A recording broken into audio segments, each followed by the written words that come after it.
Hello दोस्तों, PhD का एक नया नोटिफिकेशन स्टार्ट हो गया है जो कि इंडियन इंस्टीट्यूट ऑफ साइंस, जिसे आईएससी बेंगलोर भी कहते हैं। दोस्तों, इन्होंने काफ़ी सारे सब्जेक्ट के लिए आवेदन मांगा है। ये इंडिया का काफ़ी बेहतरीन इंस्टीट्यूट है।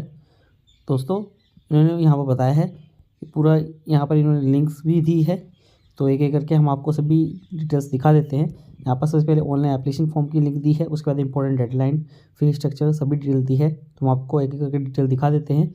तो इम्पोर्टेंट डेडलाइन के अंदर हम आपको सबसे पहले इन्फॉर्मेशन दिखाएंगे कि इन्होंने क्या डेट्स दी है। तो यहाँ पर इन्होंने ये अलग अलग तरीके से डेट दी है।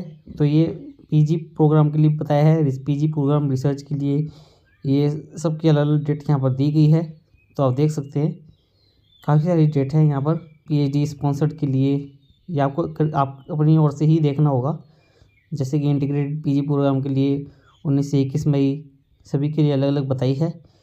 नॉर्मली यहाँ पर ऑनलाइन एप्लीकेशन फॉर्म ये 4 फरवरी से स्टार्ट हो गया है और यहाँ पर ये प्रोग्राम 23 मार्च तक चलेगा। तो आप देख लीजिएगा जिसके अंदर भी आप आवेदन कर रहे हैं तो उसकी डेट यहाँ पर दी गई है। बाकी अदर इन्फॉर्मेशन आपको दिखा देते हैं।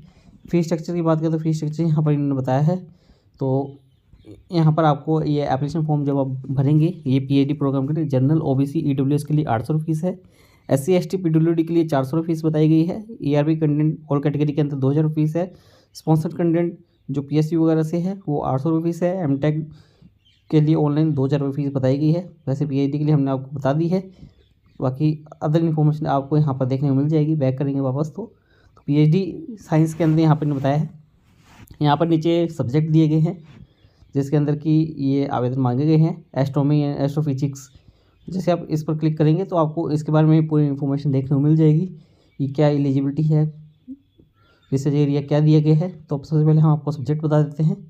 तो astronomy and astrophysics, biochemistry, ecological science, high energy physics, instrumentation and applied physics, inorganic and physical chemistry, material research, mathematics, microbiology and cell biology, molecular biophysics, developmental biology, neuroscience, organic chemistry, physics, solid state and structural chemistry, ये कुछ बताए गए हैं। बाकी नीचे और भी बताए गए हैं पीएचडी इंजीनियरिंग के अंदर।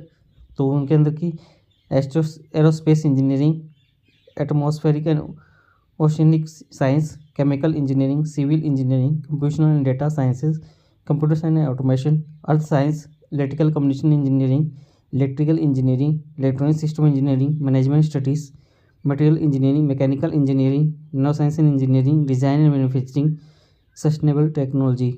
और ऐसे ही पीएचडी अलग वो डिसिप्लिन भी बताए गए हैं जैसे कि bio engineering, brain computation and data science, climate change, cyber physical system, energy, mathematical science, water research, काफ़ी सारे यहाँ पर दिए गए हैं।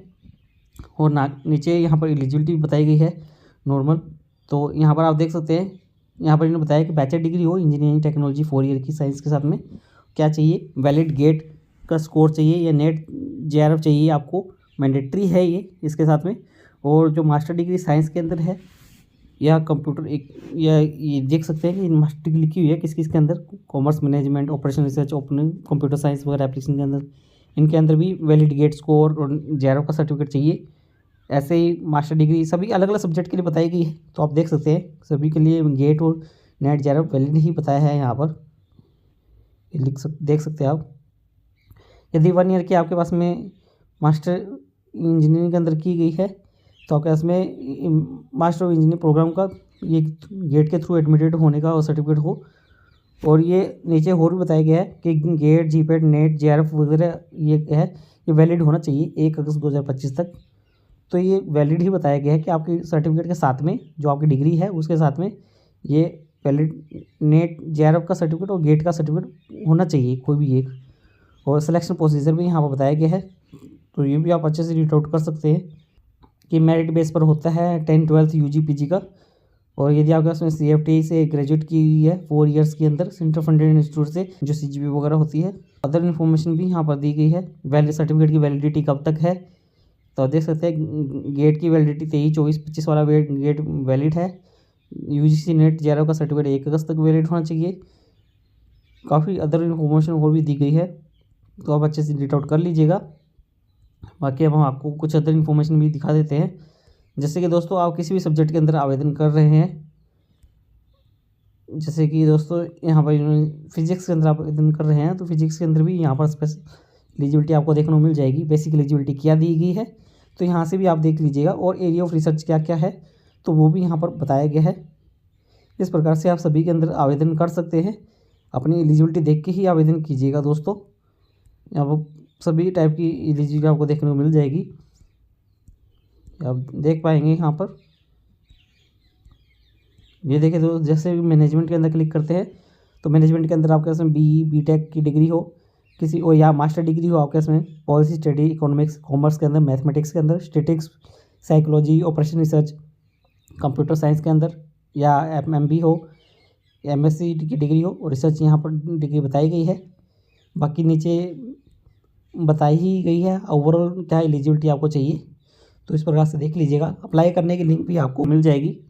यहाँ पर देख सकते हैं कि अप्लाई करने की लिंक यहाँ पर दी गई है, या जैसे ही इस पर क्लिक करेंगे तो आपके सामने ये विंडो ओपन हो जाएगी, और यहाँ पर आपको इंस्ट्रक्शन वगैरह किस प्रकार से फॉर्म फिलअप करना है, ये सभी टाइप की अप्लाई करने की लिंक मिल जाएगी। जैसे कि हम इस पर क्लिक करते हैं अप्लाई नाउ पर, तो ये विंडो ओपन हो जाएगी। यहाँ से आप रजिस्टर पर क्लिक कर सकते हैं। जैसे आप क्लिक हेयर पर क्लिक करते हैं तो यहाँ पर आपको ये फॉर्म फिलअप करना है। दोस्तों उम्मीद करते हैं आपको हमारे द्वारा दी गई जानकारी अच्छी लगी होगी। यदि आपको हमारे द्वारा दी गई जानकारी अच्छी लगी हो तो आप हमारे चैनल को सब्सक्राइब कर सकते हैं, और आप हमसे टेलीग्राम पर भी जुड़ सकते हैं ऐसे ही PhD से रिलेटेड नए अपडेट के लिए।